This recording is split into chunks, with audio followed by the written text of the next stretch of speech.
Ale, eu queria saber de você. é, Hoje nós já falamos sobre a burocracia, nós já falamos sobre a forma rasa, a qual o IBAMA define a nossa categoria, a nossa paixão. Nós não somos rasos a esse ponto, e eu gostaria de saber um pouco mais a fundo. As pessoas estão falando sobre a dificuldade da importação do acará disco, por exemplo, do acará bandeira. Vai ser possível a importação do Altum, e não vai ser possível a importação do Scalari, a não ser que tenha uma necessidade, uma autorização especial. Bom, Ale, que primeiro, lógica tem isso e o que será das lojas focadas em acará-disco e acará-bandeira, por exemplo? As lojas de jumbo. O que vai acontecer com esse povo? primeiro, não existe uma explicação lógica, não faz sentido, né?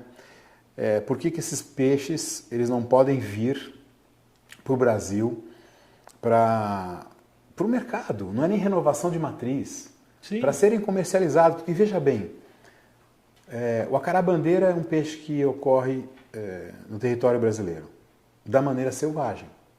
Ele é coletado, ele é comercializado, existe toda uma regulamentação para isso, isso é feito de forma legal. E ele chega nas lojas para ser vendido. O peixe selvagem, ele é muito mais crítico você comprar um peixe selvagem e colocar no seu aquário. Com certeza. Tem que se adaptar, tem que se adaptar ao novo ritmo, ração, vermifugar, uma série de tratamentos, né? Em compensação, alguns peixes, o acará-bandeira tipicamente serve como exemplo, já foi desenvolvida centenas de variedades, de cores, de morfologias, né? Nadadeira, formato de corpo, né? E ainda estão sendo desenvolvidas novidades. Bom, isso está sendo proibido, a gente não vai mais ter acesso a esse tipo de peixe. E esse peixe criado em cativeiro lá fora. Muitos vindos da Ásia, que são hoje os maiores criadores que aproveitaram a oportunidade que o Brasil jogou no chão. Porque quando o Brasil proíbe de exportar os peixes, ele tira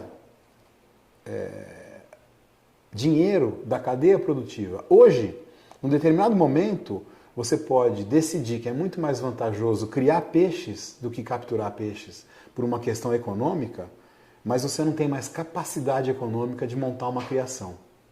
É verdade. Né? E foi o que aconteceu no Brasil. Nós não montamos as nossas criações, né? E de maiores exportadores de peixes nativos, nós cedemos nosso banco genético para o mundo inteiro e hoje nós importamos. E o IBAMA quer proibir que a gente importe. Se tem mercado no Brasil e tem quem goste desses peixes e queira comprar, qual é o real motivo de nós não podermos? E aí tem uma questão também muito séria, porque isso nada foi explicado. Veio uma lista tirando esses peixes, essas espécies, do que a gente poderia importar. E aí vem uma questão muito séria. Ah, mas as matrizes, se vocês quiserem, pode importar. Não é verdade. Por quê? Isso está dito aqui, mas não é verdade. A gente sabe que não é verdade.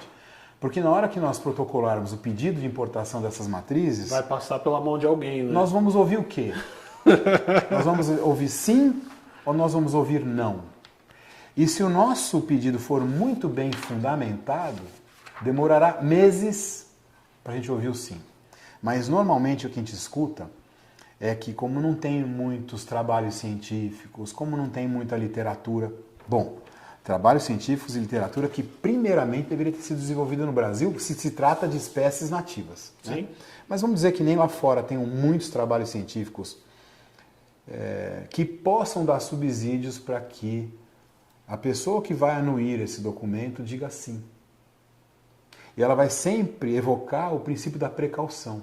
Por não ter conhecimento, eu vou dizer não, porque eu não sei o que pode acontecer trazendo essas espécies para o Brasil. Entendo.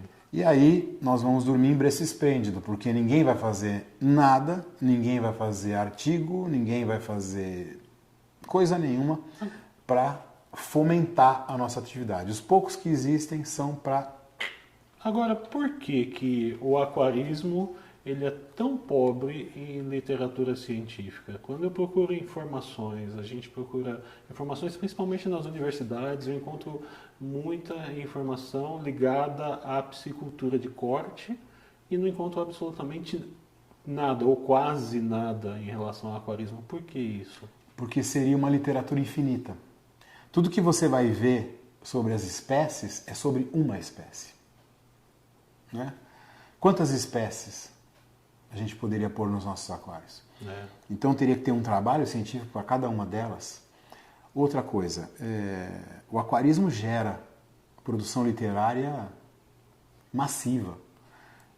Com a internet, então, o que tem de fórum de debate, o que circula de informação, mas não é uma informação que às vezes vem do arcabouço de dentro da academia ou embasado pela ciência. Né? São coisas produzidas por nós, os aquaristas, os empíricos. Mas a gente não pode esquecer de uma coisa, nós somos chamados de amadores, né? Sim. E a palavra amador, sabe de onde vem? De onde? De quem ama. Ah.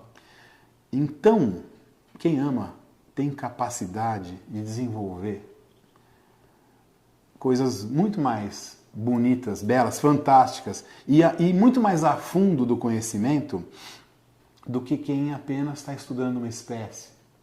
Às vezes por interesse científico, né? Estudando friamente, né? Eu não digo friamente, mas por uma descoberta. Tem estudos fantásticos. Né? O Paulistinha, o Zebrafish, Sim. ele é uma base de estudos fantásticos. Né? Contribui muito para a Contribui bastante. Então, assim, tem coisas fantásticas, mas é muito pouco. É muito pouco para o que a gente precisa. Né? Mas o que a gente produz não serve. Né? Como argumentação para tentar reverter.